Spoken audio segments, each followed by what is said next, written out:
Il y a une véritable complexité en fait, administrative française, qui est bien française. C'est-à-dire que d'une part, d'un côté, on a les collectivités, c'est-à-dire les mairies, les départements, les régions, qui ont des budgets, qui sont des financeurs, mais qui n'ont pas forcément en fait, la légitimité en fait, pour faire le choix de ressources, de matériel pédagogique. Et puis d'un autre côté, on a de multiples acteurs qui sont très dispersés, que sont les rectorats, les ateliers canopés, inspecteurs académiques, les DAN en fait.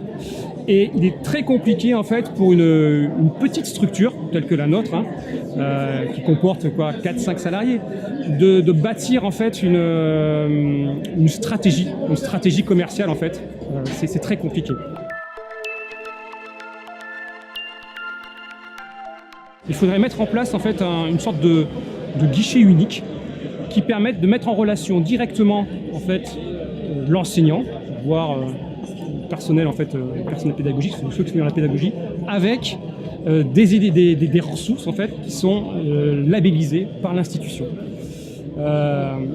Et deuxième point, ce qu'il faudrait, c'est que si jamais dans cette sorte de guichet unique, si on s'oriente vers ça, il faudrait que ce soit un dispositif qui soit très simple, clairement identifié par l'enseignant et surtout qui s'inscrive dans la durée. Parce qu'en fait, prendre en main des ressources, changer ses pratiques pédagogiques, ça prend du temps. Et donc un dispositif qui a une durée de vie d'1 an, 2 ans, 3 ans, ça n'a pas de sens pour un enseignant. Si un enseignant commence à travailler avec certains outils, il faut qu'il soit assuré que l'année qui suit, il puisse retrouver en fait ces outils-là et les financements qui vont avec.